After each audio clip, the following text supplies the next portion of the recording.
नमस्कार साथियों, आज मैं आपको class 10th Hindi UP board 2023 में जो हमारे महत्वपूर्ण क्वेश्चन हैं 20 क्वेश्चन उनके साथ उस श्रृंखला के साथ उपस्थित हूं।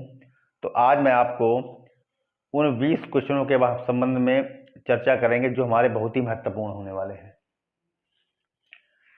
नमस्कार साथियों, आज मैं आपको class 10th Hindi UP board 2023 जो हमारी आगामी परीक्षा 16 फरवरी को होने वाली है उसके लिए 20 क्वेश्चन की सीरीज लेकर उपस्थित हुए हैं। ये बहुत ही महत्वपूर्ण क्वेश्चन हमारे होने वाले हैं। यहाँ से आपको 99.9% क्वेश्चन मिलने की संभावना पूरी होगी। तो सबसे पहले हम देखते हैं प्रश्न नंबर 1 शुरुआत करेंगे कि प्रयोगवादी कवि हैं। तो प्रयोगवादी कवि में option A Mahadev Verma, option B Sumitranandan Pant, option C Nirala ji और ऑप्शन डी गिरिजा कुमार माथुर। तो गिरिजा कुमार माथुर जी हमारे प्रयोगवादी कवि हैं, तो इसका ऑप्शन नंबर डी सही है। अब प्रश्न नंबर 2 पर आते हैं। प्रश्न नंबर 2 में क्या कह रहा है, गबन उपन्यास किसका है। तो गबन उपन्यास option A Munshi Premchand, option B Jaishankar Prasad, option C Nirala ji, option D Agyeya. तो इसका ऑप्शन नंबर बी सही है, जयशंकर प्रसाद जी गबन उपन्यास जयशंकर प्रसाद जी का है। अब हम बात करते हैं क्वेश्चन नंबर 3 की। अब क्वेश्चन नंबर 3 में देख लीजिए, तितली उपन्यास है।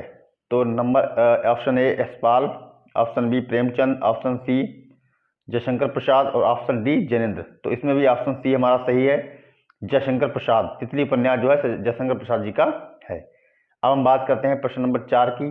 प्रश्न नंबर 4 में देख लीजिए आप, बर्फ की गुड़िया के रचनाकार कौन है। बर्फ की गुड़िया के रचनाकार कौन है, जयप्रकाश भारती, रामधारी सिंह दिनकर, महापी प्रसाद द्विवेदी, पद्मलाल पुन्ना लाल बख्शी। तो इसके पहले ही हैं हमारे ऑप्शन ए इसका सही है कि जयशंकर प्रसाद जी बर्फ की गुड़िया के रचनाकार हैं, जयप्रकाश भारती।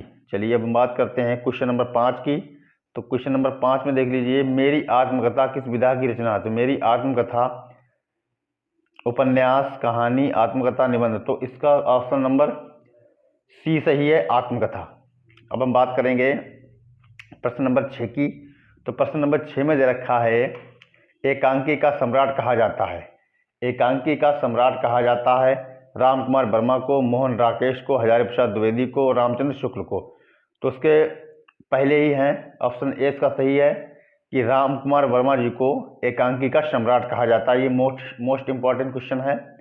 चलिए अब हम बात करते हैं क्वेश्चन नंबर 7 की।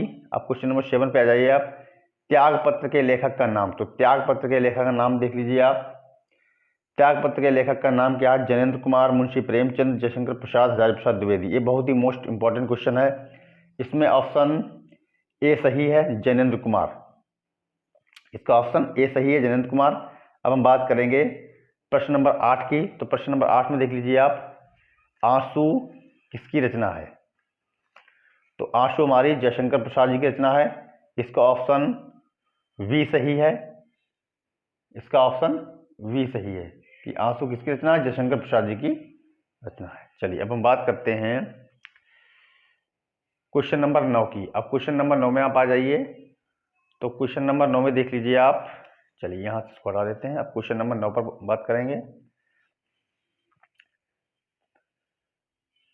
तो क्वेश्चन नंबर 9 में क्या है, क्वेश्चन नंबर 9 में है, ध्रुव स्वामिनी नाटक के रचनाकार कौन है।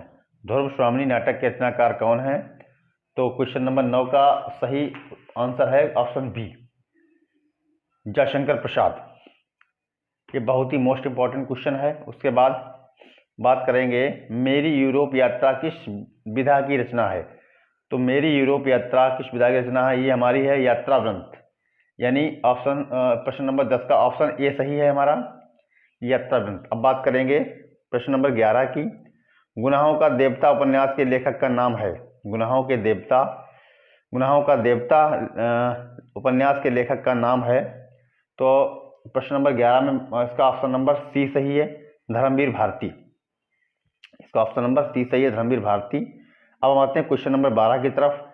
तो क्वेश्चन नंबर 12 में क्या कह रहा है, कलम का सिपाही की रचना किसकी है। कलम का सिपाही की रचना किसकी है। तो देखिए कलम का सिपाही की रचना किसकी है, प्रश्न नंबर 12 में देख लीजिए, इसका ऑप्शन नंबर ए सही है, अमृत राय। अब हम बात करेंगे क्वेश्चन नंबर 13, अजात शत्रु किस विधा की रचना है। तो अजातशत्रु क्वेश्चन नंबर 13 की बात हो रही है, तो क्वेश्चन नंबर 13 में ऑप्शन नंबर हमारा सी सही है। कौन सा है? नाटक। अजातशत्रु किस विधा की रचना है? संस्मरण, रेखा चित्र, नाटक। तो नाटक है ये, कहानी नहीं है। अब देखिए प्रश्न नंबर 14, मेरी तिब्बत यात्रा किसकी रचना है? तो मेरी तिब्बत यात्रा क्वेश्चन नंबर 14 में देख लीजिए, पहला सही है राहुल शांतकात्यायन, ये इसका ऑप्शन नंबर ए सही है। अब हम बात करते हैं क्वेश्चन नंबर 15। क्वेश्चन नंबर 15 में देखिए, चिंतामणि निबंध संग्रह किसका है? चिंतामणि निबंध संग्रह किसका है? तो चिंतामणि निबंध संग्रह रामचंद्र शुक्ल जी का है, इसका ऑप्शन नंबर ए सही है। अर्धनारीश्वर, अर्धनारीश्वर के रचयिता कौन है? अर्धनारीश्वर के रचयिता कौन है? मोस्ट इंपॉर्टेंट क्वेश्चन है अर्धनारीश्वर। तो अर्धनारीश्वर क्वेश्चन नंबर 16 में देख लीजिए, इसका ए, इसका पहला ही सही है, रामधारी सिंह दिनकर, इसका ये वाला ऑप्शन सही है। अब हम बात करेंगे क्वेश्चन नंबर 16 के बाद आते हैं 17 पे। तो क्वेश्चन नंबर 17 देख लीजिए आप। क्वेश्चन नंबर 17 में कह रहा है, चलिए यहाँ से, मित्रता निबंध के लेखक का नाम बताइए। तो मित्रता निबंध के लेखक का नाम है आचार्य रामचंद्र शुक्ल, ये वाला ऑप्शन नंबर ए सही है। कला और बूढ़ा चांद किसकी रचना है? कला और बूढ़ा चांद किसकी रचना है? प्रश्न नंबर 18 का देख लीजिए, ऑप्शन नंबर ए सही है, सुमित्रानंद पंत जी की रचना है ये। अब हम बात करेंगे कामायनी किसकी रचना है? कामायनी क्वेश्चन नंबर 19 की बात हो रही है, कामायनी किसकी रचना है? तो कामायनी जयशंकर प्रसाद की रचना है, ऑप्शन का बी सही है। अब हम बात करें क्वेश्चन नंबर हमारा लास्ट, रेणुका किसकी रचना है? रेणुका, तो क्वेश्चन नंबर 20 का हमारा सी ऑप्शन सही है, रामधारी सिंह दिनकर। ये हमारे मोस्ट इंपॉर्टेंट 20 क्वेश्चन है, यहाँ से आपको 99.9% क्वेश्चन आपको मिलेंगे यहाँ से, और ज़्यादा लंबा हम आपको बताएंगे नहीं। और क्वेश्चन क्योंकि यहाँ से आपको बहुत सारे क्वेश्चन मिल जाएंगे। अब हम देखते हैं काल अवधि। तो काल अवधि देख लीजिए, यहाँ से क्वेश्चन आपसे पूछ दिया जाएगा। तो काल अवधि में क्या है? शुक्ल युग 1919 से लेकर 1938 ईस्वी तक, शुक्लोत्तर युग 1938 ईस्वी से लेकर 1980 ईस्वी तक, प्रगतवादी युग 1936 ईस्वी से लेकर 1943 ईस्वी तक, और प्रयोगवादी युग 1943 से लेकर 1953 ईस्वी तक, और रीतिकाल युग 1643 से लेकर 1843 तक, और आधुनिक युग 1843 से लेकर अब तक। तो ये काल अवधि है, इसको आप नोट कर लें, बहुत ही महत्वपूर्ण है। अगर ये वीडियो हमारा आपको अच्छा लगा हो तो इसे लाइक और सब्सक्राइब जरूर करें, अपने दोस्तों को शेयर करें। तब तक की थैंक यू, धन्यवाद।